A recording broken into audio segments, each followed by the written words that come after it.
Block chapter के अंदर आज हम सीखेंगे कि किस तरह से डिफरेंट इनऑर्गेनिक एसिड को एसिडिक स्ट्रेंथ में अरेंज किया जाएगा। यहां पर हमारे पास सबसे पहले टाइप के एसिड हैं जिन्हें हाइड्रो एसिड कहा जाता है। हाइड्रो एसिड का मतलब जो डायरेक्ट हाइड्रोजन रिलीज करते हैं, जिनमें ऑक्सीजन नहीं होता, उसे हाइड्रो एसिड कहा जाएगा। फॉर एग्जाम्पल आपके पास है HF, for example HCl, HBr etcetera, इन सभी को हाइड्रो एसिड कहा जाएगा। तो जहां हाइड्रोजन डायरेक्टली अटैच है, ऑक्सीजन नहीं है, इन्हें हाइड्रो एसिड कहेंगे। अब हाइड्रो एसिड के केस में आपने जब एसिडिक स्ट्रेंथ में अरेंज करना है तो एक बहुत सिंपल सी बात है, जो आसानी से प्रोटॉन का लॉस करेगा वही स्ट्रॉन्गर एसिड होगा, जो इजीली प्रोटॉन का लॉस करेगा वही स्ट्रॉन्गर एसिड होगा। और इजीली कौन लूज करेगा? जिसका बॉन्ड वीक होगा। और बॉन्ड किसका वीक होगा? जहां बॉन्ड लेंथ ज्यादा होगी। तो आप इस बात को यहां पर ध्यान रखेंगे कि जितना बड़ा एटम का साइज होगा उतनी ही ज्यादा बॉन्ड लेंथ होगी, उतनी आसानी से बॉन्ड टूटेगा और उतना ही ज्यादा एसिडिक कैरेक्टर, एसिडिक स्ट्रेंथ रहेगी। अगर आपसे पूछें ग्रुप 17 में HF, HCl, HBr, HI बताओ कौन सा स्ट्रॉन्गर एसिड होगा? So bigger is the size, higher is the acidic strength, तो स्ट्रॉन्गर एसिड कौन रहेगा? HI। तो हमारा कंसेप्ट यहां पर डेवलप हो जाता है।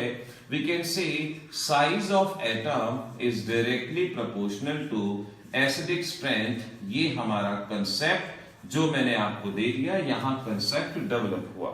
अब पहला क्वेश्चन आया, HF, HCl, HBr, HI arrange करना है। यू कैन इजीली अरेंज, इन्हें आप बड़ी आसानी से अरेंज कर पाएंगे। जिसका साइज बड़ा है वो स्ट्रॉन्गर एसिड है। इस तरह से हमारा हाइड्रो एसिड का क्वेश्चन सॉल्व रहेगा।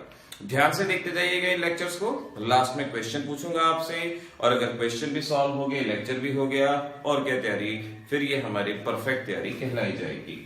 इसके बाद बारी आती है आपके पास ऑक्सो एसिड्स की। ऑक्सो एसिड से हमारा मतलब है जहां हाइड्रोजन ऑक्सीजन से कनेक्ट होता है उन्हें ऑक्सो एसिड कहा जाता है। जहां हाइड्रोजन ऑक्सीजन से कनेक्ट होगा उन्हें ऑक्सो एसिड कहा जाएगा। For example HClO, HBrO etcetera, HFO etcetera. पहली टाइप की ऑक्सो एसिड हम ले रहे हैं जहां different type of halogen atom present है। First type of oxo acid इन्हें कहा जाएगा। अब देखिए यहां पर आप किस तरह से सॉल्व करेंगे। HFO का स्ट्रक्चर इस तरह से, HClO का स्ट्रक्चर इस तरह से, HBrO का स्ट्रक्चर इस तरह से। हम कह सकते हैं हाइड्रोजन ऑक्सीजन से कनेक्ट है तो ये ऑक्सो एसिड है। अब ऑक्सो एसिड को आपने अरेंज करना है, इस फैक्टर के बेसिस पे सॉल्व नहीं कर सकते क्योंकि हाइड्रोजन से अटैच एटम सेम है।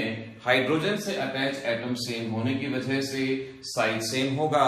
आप इसको ऐसे सॉल्व नहीं कर पाएंगे। तो आप अब किस तरह से सॉल्व करेंगे? आप ध्यान रखेंगे, more is the electronegativity of atom attach, higher is the acidic strength. More is the electronegativity of atom attach, higher is the acidic strength. तो हमारा कंसेप्ट यहां पे डेवलप हुआ कि मोर इज द इलेक्ट्रोनेगेटिविटी। जितनी ज्यादा इलेक्ट्रोनेगेटिविटी होगी उतनी ज्यादा एसिडिक स्ट्रेंथ होगी। तो हम देख सकते हैं HOF, HOCl, HOBr सबसे ज्यादा इलेक्ट्रोनेगेटिव कौन है? फ्लोरीन। और इस तरह से इन ऑक्सो एसिड्स को अरेंज कर पाएंगे इनकी एसिडिक स्ट्रेंथ के अंदर। तो ऐसे आपने इनके बारे में जानना था कि ऑक्सो एसिड को किस तरह से अरेंज किया जाए, ये हमें मालूम पड़ेगा। अब जानिए कि अगर आपके पास डिफरेंट हेलोजन, तो हम जान चुके हैं सिमिलर हेलोजन के ऑक्सो एसिड हैं, तो आप किस तरह से अरेंज करेंगे। ये है हमारे पास HClO, HClO2, HClO3 और HClO4। ये हमारे पास बहुत इंपॉर्टेंट क्वेश्चन है, ये ग्रुप 17 में से बहुत साल लगातार एग्जामिनेशन में पूछा गया है। तो इस क्वेश्चन को जरा ध्यान से करेंगे। इसे hypochlorous acid, chlorous acid, chloric acid, perchloric acid के नाम से जानते हैं। Hypochlorous, chlorous, chloric, perchloric acid के नाम से इनको जाना जाएगा। अब इन्हें हमें अरेंज करना है। अब आप यहां पर ये फैक्टर अप्लाई नहीं कर सकते साइज का, सभी एटम सेम है। इलेक्ट्रोनेगेटिविटी अप्लाई नहीं कर सकते, सभी एटम सेम है। अब ऐसे केस में आप किस तरह से अपने इस क्वेश्चन को सॉल्व करेंगे।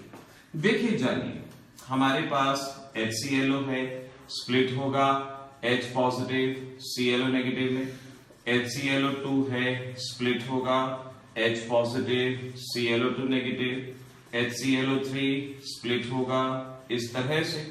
ऐसे हम कह सकते हैं कि ये सभी ऑक्सो एसिड यहां पर स्प्लिट हो जाएंगे और इस तरह से ये स्पीसीज देंगे।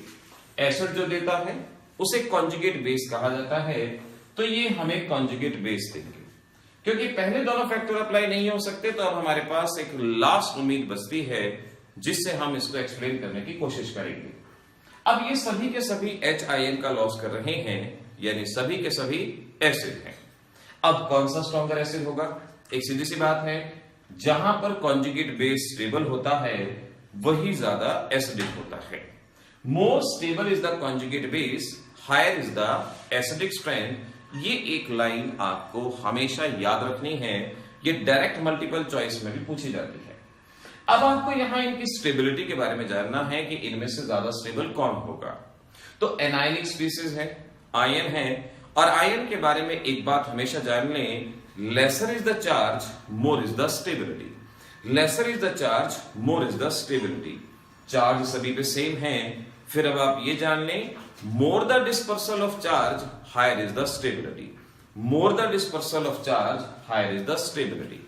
यहां पर चार्ज एक ऑक्सीजन पे डिस्पर्स होगा, यहां 2 ऑक्सीजन पे, यहां 3 ऑक्सीजन पे, यहां 4 ऑक्सीजन पे। तो जहां तक कॉन्जुगेट बेस की स्टेबिलिटी की बात है, क्योंकि यहां पर चार्ज का डिस्पर्सल ज्यादा होगा, एटम ज्यादा है, so we can say ClO4 negative, ClO3 negative, ClO2 negative, ClO negative, ये कॉन्जुगेट बेस की स्टेबिलिटी। और जितना कॉन्जुगेट बेस स्टेबल होगा उतना ही स्टेबल, उतना ही स्ट्रॉन्गर हमारा एसिड होगा। सबसे ज्यादा बेस स्टेबल हमारे पास ये है, तो वी कैन से कि ये हमारा स्ट्रॉन्गर एसिड। तो एसिडिक स्ट्रेंथ का ऑर्डर हो गया HClO4, HClO3, HClO2 और लास्ट में HClO। इस तरह से हम यहां इसको सॉल्व कर पाएंगे, ये जवाब दे पाएंगे कि ऑक्सो एसिड को किस तरह से अरेंज किया जाएगा एसिडिक स्ट्रेंथ। तो ग्रुप 17 के ये बहुत ज्यादा इंपॉर्टेंट क्वेश्चन बार बार पूछे जाते रहे हैं। आपको इनको अच्छे से लर्न करना है, प्रिपेयर करना है, तैयार करना है। अब मैं इस टॉपिक के बेसिस पे आपको देता हूं कुछ क्वेश्चंस। उन क्वेश्चंस को आपने सॉल्व करने की कोशिश करनी है और क्वेश्चन आंसर वीडियो के अंदर हम उनके आंसर को डिस्कस करेंगे, क्या होगा क्या नहीं, लेकिन पहले एफर्ट्स आपको करने की कोशिश करनी है। तो आइए देखिए कौन कौन से क्वेश्चन हमारे पास हैं। Let's understand. पहला क्वेश्चन है, आपको बताना है विच इज स्ट्रॉन्गर एसिड। इनमें से स्ट्रॉन्गर एसिड कौन होगा? A H2SO3 एंड H2SO4, ये आपको प्रेडिक्ट करना है। Which one is stronger acid, जवाब देना है। अगला है HNO2 एंड HNO3, ये आपको जवाब देना है। The next one is H2O, H2S, H2SE, इनमें स्ट्रॉन्गर एसिड क्या रहेगा? ये जवाब यहां बनना चाहिए, जवाब आना चाहिए। The next one is E part. अगर आपसे कहें MNO एंड MNO2, यहां बताना है विच इज स्ट्रॉन्गर एसिड। और अगर हमने आपसे कहा, अगर हमने यहां पर कंसिडर किया कि सपोज एक हाइपोथेटिकल ही सही PH3 ASH3, यहां प्रेडिक्ट करना है कौन सा स्ट्रॉन्गर एसिड हमारे पास रहेगा। तो आप अपनी इंफॉर्मेशन को, अपनी नॉलेज को यहां पर मेंटेन कीजिए और कोशिश कीजिए इन क्वेश्चंस के आंसर बताने की। देखिए, मैं हमेशा कहता हूं सिर्फ वीडियो देखते रहेंगे नहीं बात बनेगी, अगर साथ साथ दिमाग भी चलाएंगे कंसेप्ट मजबूत हो जाएगा। और ये चाहे आप कॉम्पिटिटिव एग्जाम में बैठ रहे हैं, चाहे बोर्ड एग्जाम में बैठ रहे हैं, चाहे NTSC के पेपर में हैं, चाहे आप क्लास 11th में हैं, आप किसी भी क्लास के क्यों ना हो, कंसेप्ट अगर डेवलप है, इंटरेस्ट बनेगा, इंटरेस्ट बनेगा, परफॉर्मेंस आएगी, और परफॉर्मेंस अगर आएगी तो हैप्पी मूड हमेशा बना ही रहेगा। तो इसी तरह से देखते रहिए इन सभी वीडियोस को और कोशिश कीजिए ज्यादा से ज्यादा लर्निंग आपकी हो पाए और आप और ज्यादा मेहनत करते जाएं, क्योंकि सक्सेस के लिए सिर्फ यही जरूरी है कि आप ज्यादा से ज्यादा चीजों को सीखें, ज्यादा से ज्यादा चीजों को अंडरस्टैंड करें, प्रैक्टिस करें, अपने शॉर्ट नोट्स बनाएं, and this is must for your examination. All the best.